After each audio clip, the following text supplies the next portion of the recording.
Recording date Galactic Standard Year 3457, Day 127. When I first enrolled at the Intergalactic Medical Academy, I thought I knew everything about xenobiology.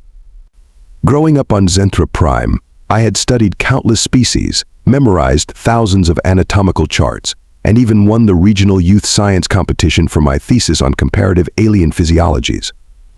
But nothing, absolutely nothing, could have prepared me for meeting a human. I remember that day clearly. The Academy's crystal spires stretched toward our triple suns, their surfaces reflecting the morning light in dazzling patterns. My 3 hearts were pounding with excitement as I adjusted my medical robes, making sure all 6 of my appendages were properly clothed according to Academy regulations. "Greetings, fellow medical aspirant," the voice behind me nearly caused me to drop my bioscanner. I turned around to find myself face to face with, well, I wasn't quite sure what I was looking at. The creature before me stood on 2 legs, had only 2 arms, and possessed no protective exoskeleton. Its skin was alarmingly soft-looking, and its head had this strange fur-like growth on top. According to my studies, this must be a human, but seeing one in person was entirely different from studying their anatomical diagrams. "Hi, I'm Rebecca Torres." First day 2, the human's mouth curved upward in what I later learned was called a smile. Its teeth were visible, but surprisingly, this wasn't meant as a threat display. "Yes, I am Zara Thick," I managed to reply, trying not to stare at her obviously vulnerable form. "You are a medical student." Rebecca nodded enthusiastically. "Yep, first human exchange student at the Academy." "Pretty exciting, right?"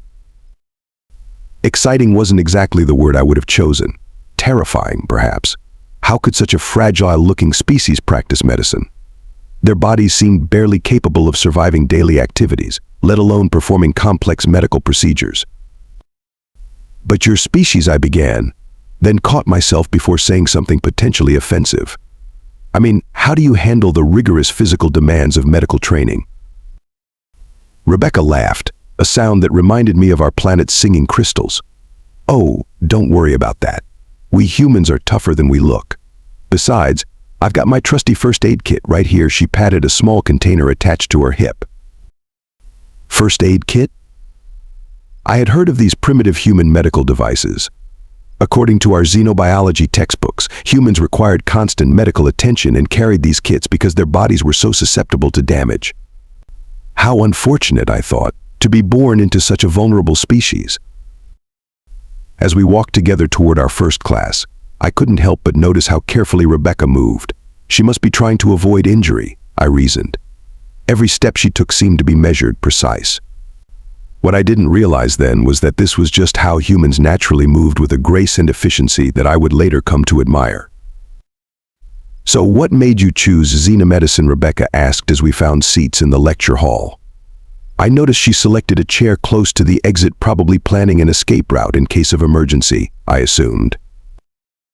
"I want to help all species achieve optimal health," I replied proudly, extending my medical tendrils in the traditional gesture of healing commitment. Though I must admit, I have concerns about practicing on more delicate species. Rebecca's face did something interesting, then her eyebrows raised and her mouth twitched. "Delicate species? Like humans, you mean?" I felt my chromatophores flush with embarrassment. I didn't mean to offend. "No offense taken," she said, that smile returning to her face.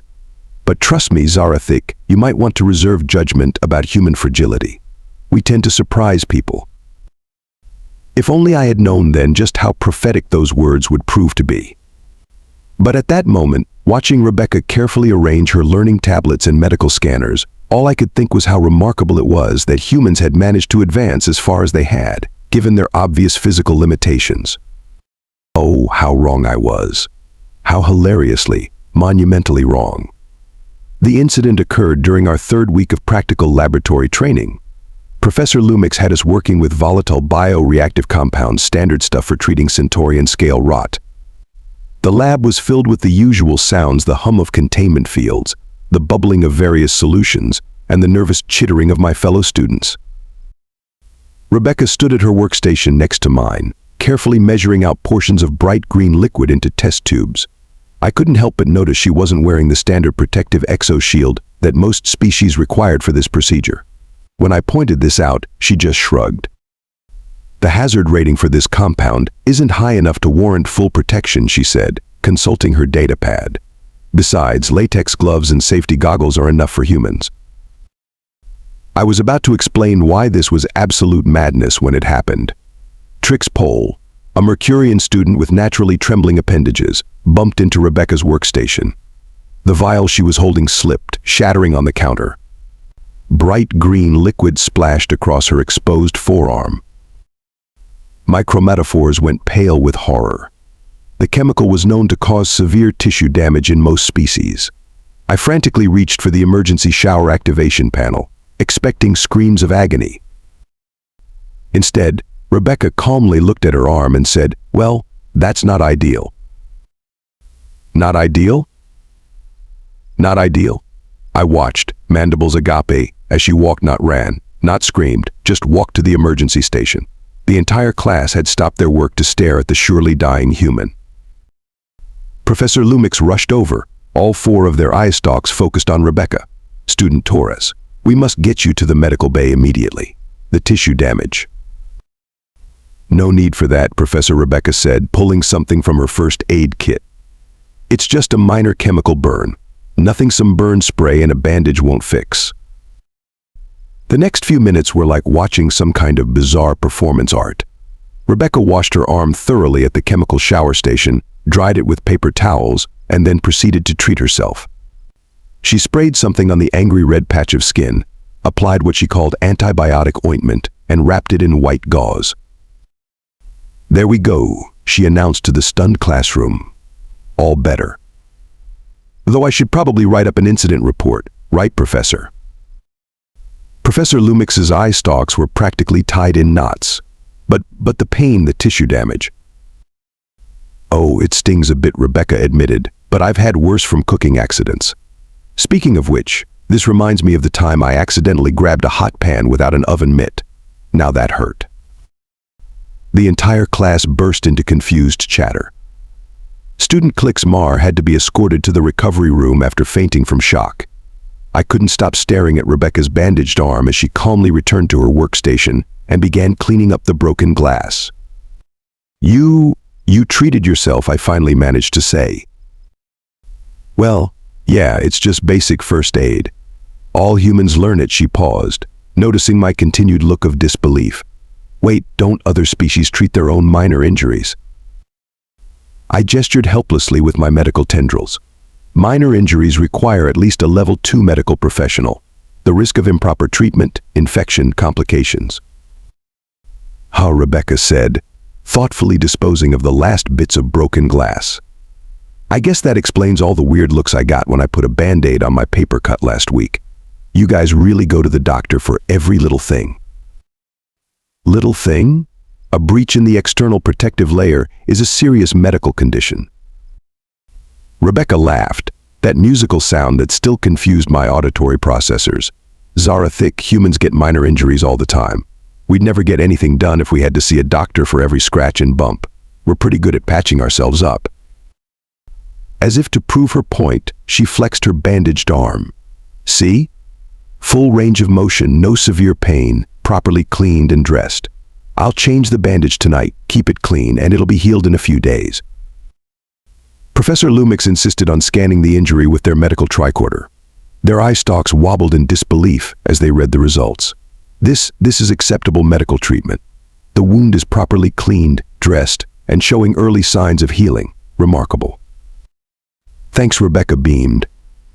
"My mom's a wilderness guide back on Earth. She taught me everything about first aid. You should see what humans can do with just the basics from a first aid kit.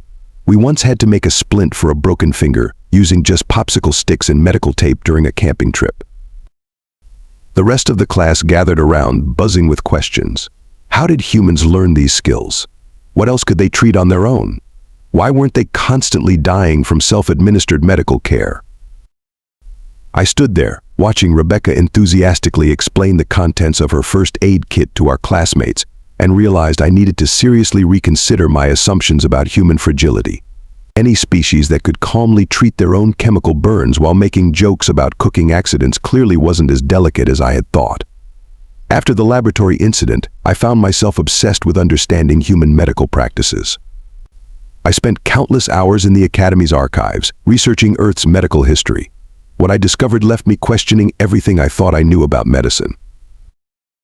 "You mean to tell me," I said to Rebecca during our study session, "that humans used to perform surgery on themselves?" Rebecca nodded, not even looking up from her xenobiology textbook. "Yep, there's this famous story about a doctor in Antarctica who had to remove his own appendix. Dr. Leonid Rogozov. He used a mirror and local anesthetic. Pretty wild stuff." I felt all three of my hearts skip a beat.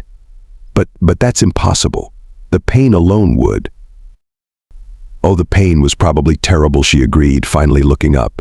"But you know what they say, necessity is the mother of invention. When you're the only doctor within 1,000 miles and your appendix is about to burst, you do what you have to do." Just then, Professor Nixis entered our study pod. They were the Academy's leading expert in comparative xenomedicine, and their arrival couldn't have been more timely. "I couldn't help but overhear," they said, their bioluminescent patches pulsing with interest. "You're discussing human medical history." "Yes, Professor," I exclaimed. "Did you know humans used to stitch themselves together? With thread. Like damaged clothing." Professor Nixis settled their massive form onto a reinforced chair. "Indeed, human medical history is fascinating. Their entire approach to medicine developed from a place of necessity and limited resources. While most species evolved sophisticated biological healing mechanisms or developed advanced medical technology early in their development, humans adapted differently." Rebecca grinned. "We got really good at improvising. Did you know that superglue was used as a medical adhesive during the Vietnam War? Still use it sometimes in a pinch." "You put adhesive in your wounds," I felt my chromatophores cycling through shades of distress. "Better than bleeding everywhere," Rebecca shrugged. "Though these days we have proper medical glue, but in an emergency you'd be surprised what humans can use as medical supplies. My uncle once used duct tape and a magazine as a makeshift splint when he broke his arm hiking." Professor Nixis's bioluminescence flickered with amusement. "This is precisely why humans are so fascinating from a medical perspective. Most species require specific medical tools and professional intervention for even minor injuries. But humans, they developed a remarkable ability to assess, treat, and heal themselves." "But surely this leads to complications," I asked. "Infections? Improper healing?" "Sometimes," Rebecca admitted. "But we developed pretty good immune systems.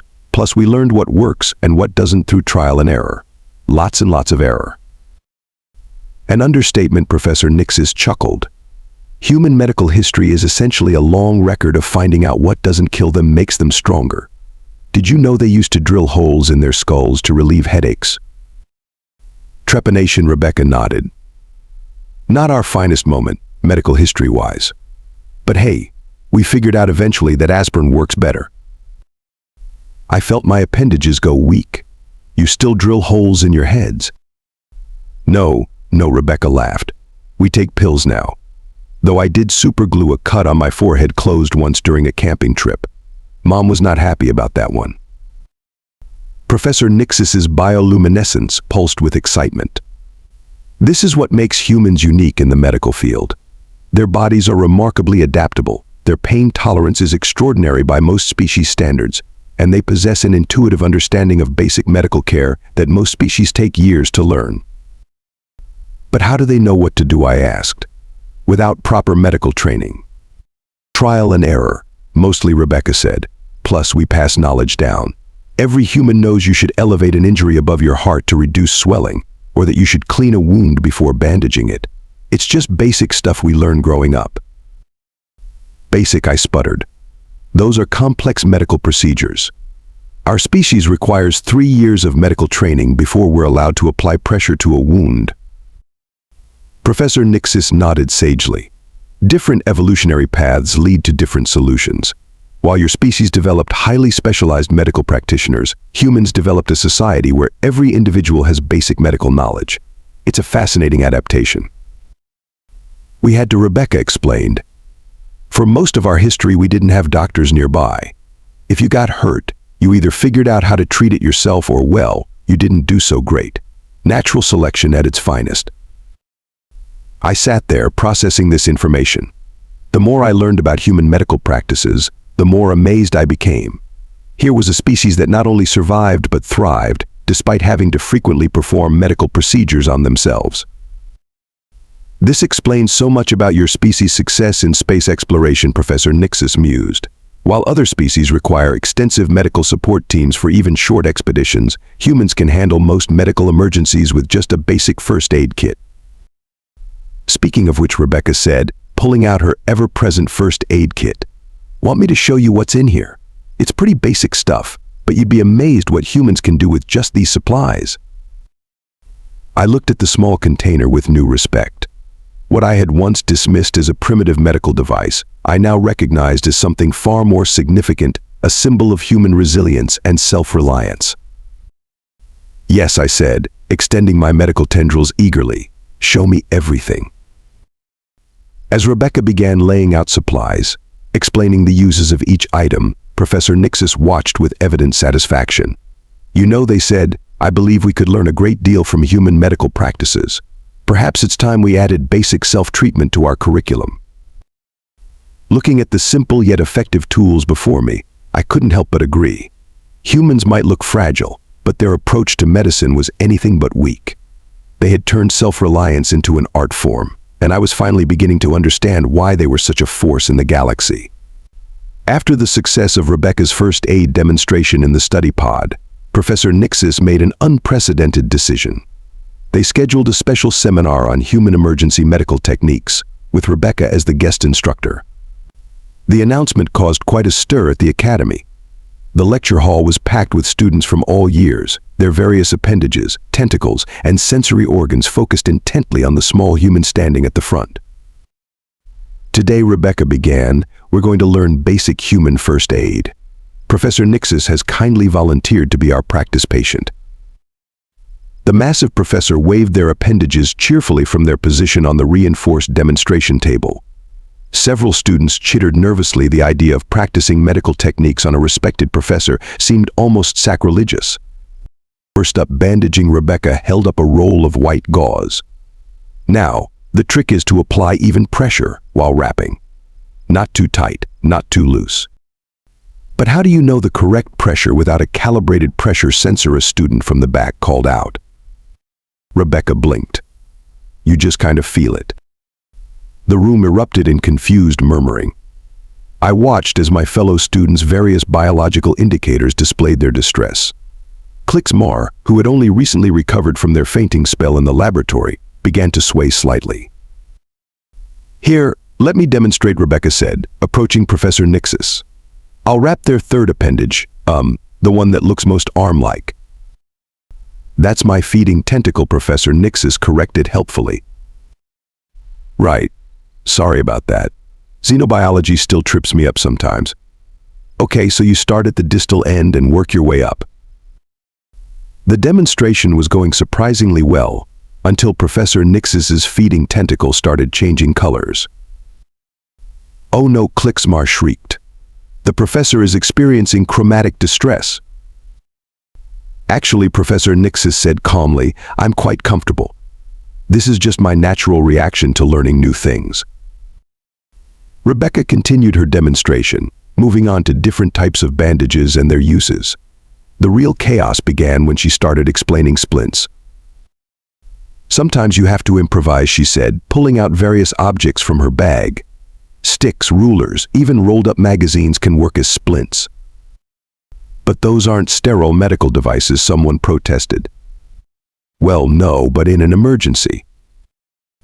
Emergency, Klixmar's voice reached a pitch that made several crystalline beings in the room vibrate sympathetically. You mean humans just put random objects against their wounds? Not against the wound, Rebecca clarified. The splint goes outside the bandage to immobilize the injury. Like this. She proceeded to demonstrate by pretending to splint Professor Nixis's appendage with a notebook. The resulting display of improvised medical techniques caused Klixmar to faint again, this time taking down two other students in their descent. "Should we help them?" Rebecca asked, pausing mid-demonstration. "They'll be fine," I assured her, having become somewhat used to Klixmar's fainting spells. "Please continue. This is fascinating." The next part of the demonstration covered what Rebecca called basic wound cleaning. She pulled out a bottle of antiseptic solution. Now, this might sting a bit. The collective gasp from the audience was almost deafening. "You deliberately cause additional pain during treatment." "Well, yes," Rebecca said, "but it's to prevent infection. Speaking of which, let me tell you about hydrogen peroxide." I watched in horror as she described how humans would voluntarily apply substances that caused physical discomfort to their wounds. The fact that they considered this basic medical care was mind-boggling. Moving on to more advanced techniques, Rebecca announced cheerfully, "Who wants to learn about setting dislocated joints?" Klixmar, who had just regained consciousness, promptly fainted again. "I volunteer." I raised my medical tendrils enthusiastically, earning concerned looks from my classmates. But after everything I'd learned about humans, I was fascinated by their medical practices. Rebecca guided me through the process of relocating a joint using a model of a human shoulder. "The key is to move quickly and decisively," she explained. "Sometimes you might even need to do this to yourself." The room spun slightly. "Sure. I once popped my own shoulder back in during a rock climbing accident. You just she made a gesture that caused several students to emit distress pheromones." The demonstration continued with Rebecca showing us various emergency techniques. She taught us how to make a tourniquet from clothing, but that's not medical-grade material, how to create an improvised sling, you can't just use any piece of fabric, and how to recognize signs of serious injury. Humans continue functioning with broken bones. The grand finale was a comprehensive overview of the human first aid kit. Rebecca dumped the contents onto a table, creating what looked like a small explosion of bandages, tubes, and mysterious packages. "And this little kit," she said proudly, "can handle about 80% of common injuries in emergencies." A student with multiple eye stalks raised one timidly. "But where are the diagnostic tools? The tissue regenerators? The neural stabilizers?" "Don't need them," Rebecca shrugged. "Most times you can tell what's wrong just by looking or feeling the injury." This statement caused another wave of fainting, including 3 students who hadn't fainted previously.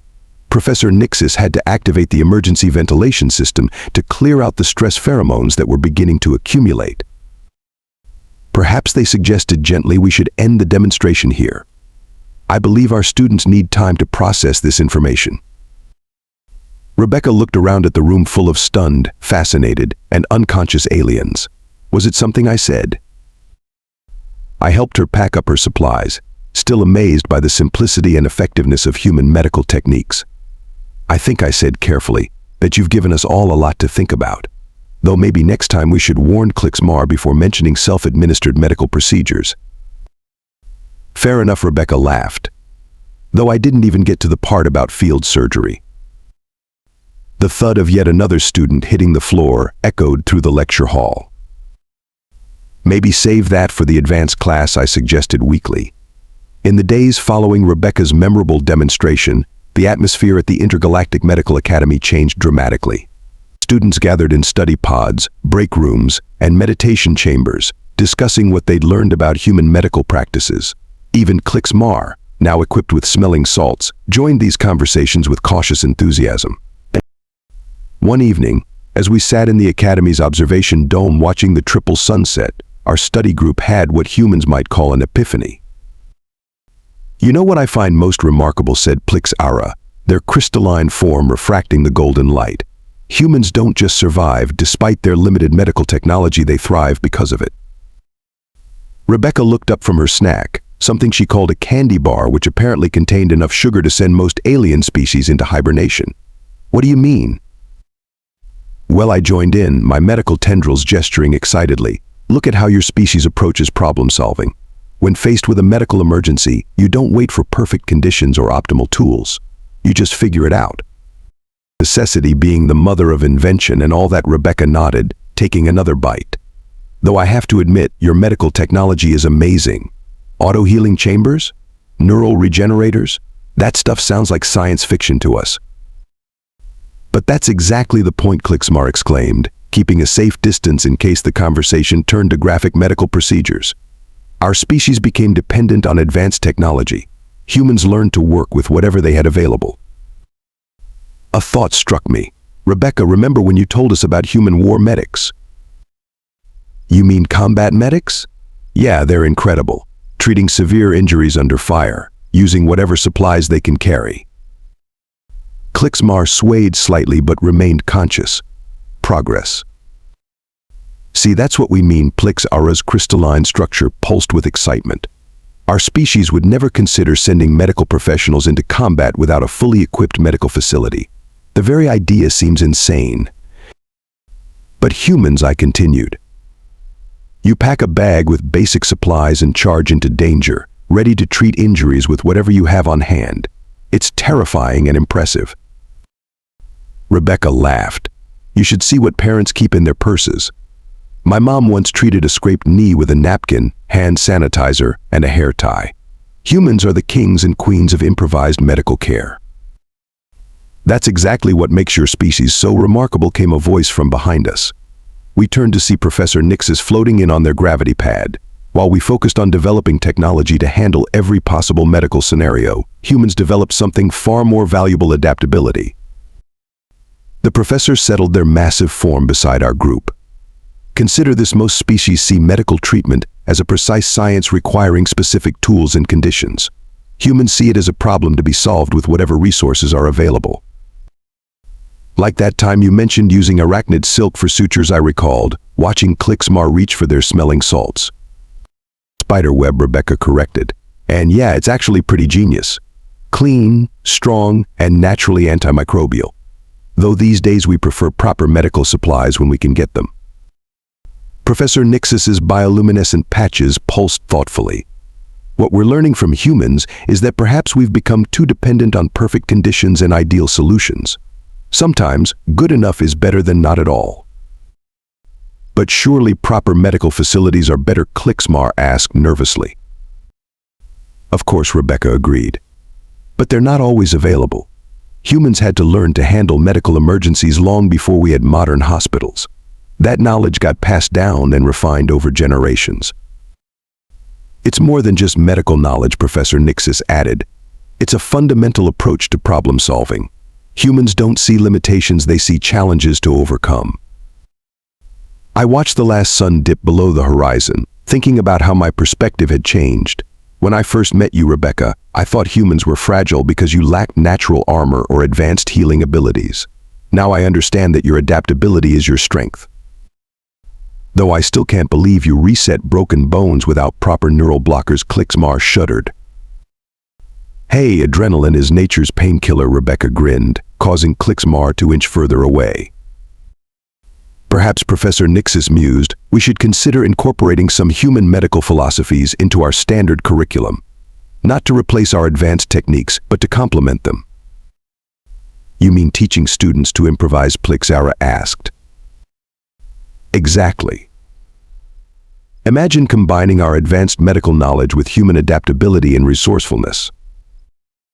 The idea sparked excited discussion among our group. We spent hours sharing stories and comparing different approaches to medical care. Rebecca told us about human wilderness survival techniques, while we explained our various species' natural healing abilities. As the night wore on, I realized something profound: humans hadn't just survived. Despite their limitations, they had turned those very limitations into advantages. Their need to find creative solutions had made them incredibly resilient and resourceful. You know what I said finally? I think I owe you an apology, Rebecca. I thought humans were primitive because you didn't have advanced medical technology. But now I understand you have something better. Oh, Rebecca raised an eyebrow. What's that? The ability to turn any situation into an opportunity to help and heal. That's not primitive at all. That's brilliant. Recording date Galactic Standard Year 3461, Day 365. The graduation ceremony at the Intergalactic Medical Academy was always a spectacular event, but this year was different. The crystal spires of the Great Hall sparkled with celebratory bioluminescence as students from 100 different species gathered for their final ceremonies. I stood among my fellow graduates, all 6 of my appendages properly adorned with the traditional healing crystals of our profession.